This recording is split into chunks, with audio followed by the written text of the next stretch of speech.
It's a pack.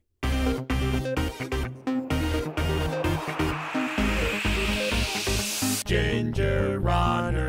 What is up, everybody? Ethan Newberry, the Ginger Runner, here for another Ginger Runner review. It has been a while, and I'm excited to be back with more products in the review cycle. Let's drop some knowledge. Today should be a fun one. I'm reviewing a product from the North Face. It's their new hydration pack, the Flight Trail Vest. Okay. If you've been following this channel for a while, you know that I take my hydration vests quite seriously. I take into account all the small details, the build quality, the fit first and foremost, and there's only been a few that have really checked off all those boxes. The last few years, I've leaned heavily towards the Salomon packs, the Ultra Set, the SLAB 5L series. Those packs have just done really well for me, both fit, quality, material-wise, ability to stash a bunch of gear, and just how much the packs weigh. The Nathan Vapor Krar series was a close second. I thought they've been doing some really cool stuff with their hydration packs. So when I saw that North Face was coming out with something new, the Flight Trail Vest, I got excited, but also a little bit worried that it wasn't gonna meet up to my expectations. Well, I am happy to report, I like it.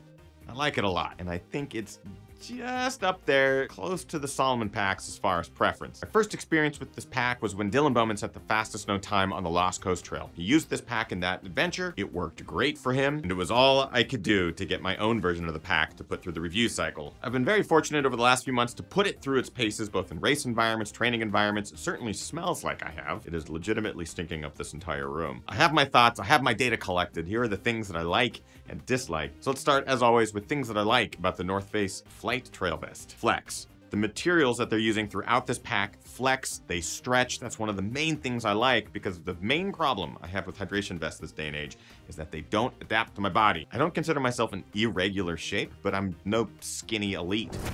So getting a hydration vest to fit me can sometimes be a tedious process. That's why I like the Salomon vest. They definitely adapt to my body. I thought the Nathan Vapor Krar was a close second. This is now second place for me. I think the fabrics, they flex, they stretch. Despite the sternum straps being made of static webbing material, the stretchiness of the rest of the pack helps the entire thing fit around your body in a nice, tight, cohesive manner. So that proper fit helps set this apart and made this pack my go-to over the last 3 months. Durability. Now, this pack is a bit heavier than any of the Salomon offerings. Basically, the materials are a bit thicker, therefore a bit more durable. So I'm not getting any seam splitting, any fabrics ripping or tearing, which did end up happening a little bit with some of the Salomon packs. Those fabrics tended to be a bit more fragile. So the durability in this one has been great. From throwing trekking poles in the back pocket, keys, jackets, bottles, gels, everything in all of the other pockets. It's holding up well. Durability is definitely a good thing in this vest, and a happy ginger is a happy ginger. Storage. So North Face took a note from the Salomon packs and definitely included plenty of storage for all of the fixins you might take on an adventure or a race, whether it's bottles, nutrition, extra layers, poles, safety gear. While the capacity isn't necessarily there, the storage ability in this version is great. You're able to carry everything that you would need for those types of environments. If you're going on like multi-day long adventure training runs where you're gonna need to be self-sustaining, you're gonna run into a bit more issue. But man, the 2 bottle pockets up front, zipper pockets, stash pockets, side pockets, 2 back pockets, both kangaroo and horizontal, they all combine to give you ample amount of storage in the North Face Flight Trail Vest. Along those same lines, and another huge like for me, is just proximity.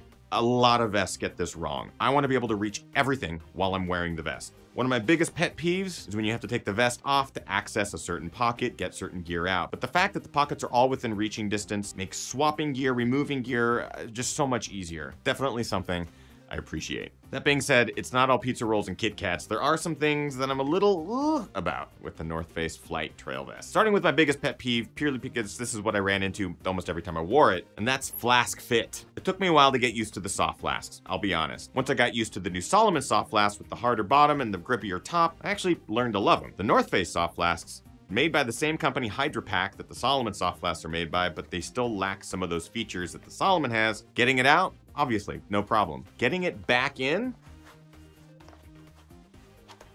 I'm just gonna leave it there because it's gonna take too long. It drives me crazy. The soft flask pockets are super narrow, a precision fit for the soft flask, but there are some seams and bits inside the soft flask pocket that keep this thing from sliding in quickly and efficiently. A lot of the time what I'd end up doing is just leaving the soft flask in the pocket, pulling it out just a little bit, enough to drain. I can't even get it back in right now.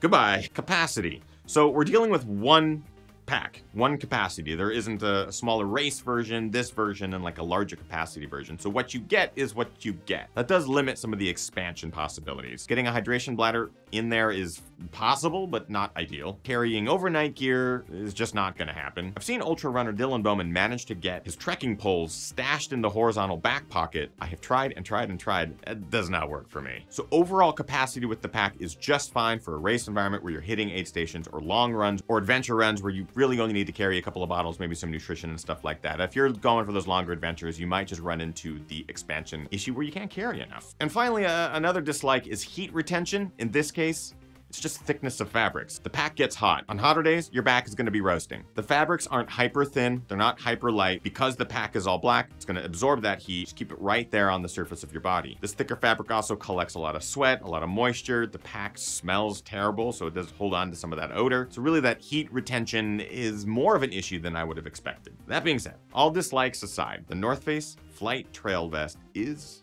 right up there as my second pick in my hydration vest category. The Salomons are still nailing it with new materials, new models, new designs, the fitment across the board, lots of options with storage capacities and fitment, whereas the North Face is just beginning to dabble into the vest market.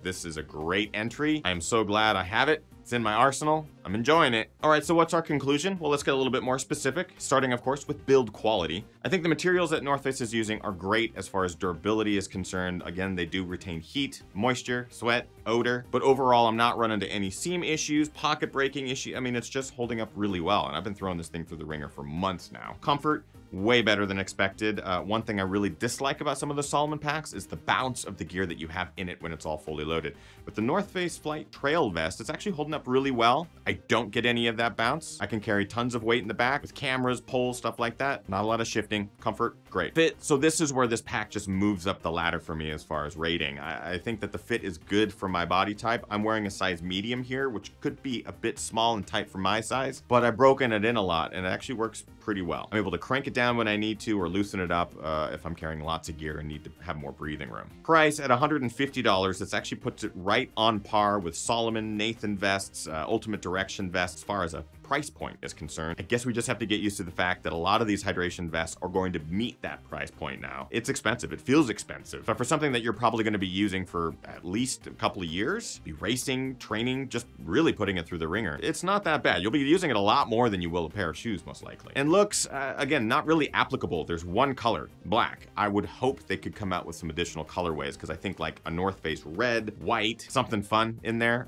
could be really cool. But overall, not really applicable. So that brings us to our final question. Is the North Face Flight Trail Vest a buy, try, or a why? I'm actually gonna give this a buy. That is, if you are in the market for a new hydration vest, willing to spend 150 bucks, you're looking at the Salomon vest, which can be a little bit more expensive, or you're looking at like something like a Nathan vest or an Ultimate Direction vest, which are also in that same price point, keep your eyes on this. It is not released publicly until January 2019, which does put it a little bit out in the time frame, but it's gonna be a good piece of kit, and I will continue to wear mine. And that are my thoughts on the North Face Flight Trail Vest. That are my thoughts. So I'll leave the question to you. Are you excited about this vest? Are you looking forward to it? Do you already have a vest? What are you rocking? In the comments of this video, let me know. And of course, if you liked this review, like, favorite, and subscribe to this channel, youtube.com/JajinjaWanna. We have new videos popping up every single week, including live streams, all that good stuff. Social media links, in case you didn't know. And finally, to keep this channel alive and running, we do Patreon. Patreon.com/TheGingerRunner. For as little as $1 a month, you get access to cool perks on the back end. It's worth it, and it definitely helps this entire thing happen. That is it, my friends. I hope you are getting out there, training hard, racing harder, and partying the hardest. I know I am. Thank you so much for watching today's review. We'll see you guys next time. Bye-bye.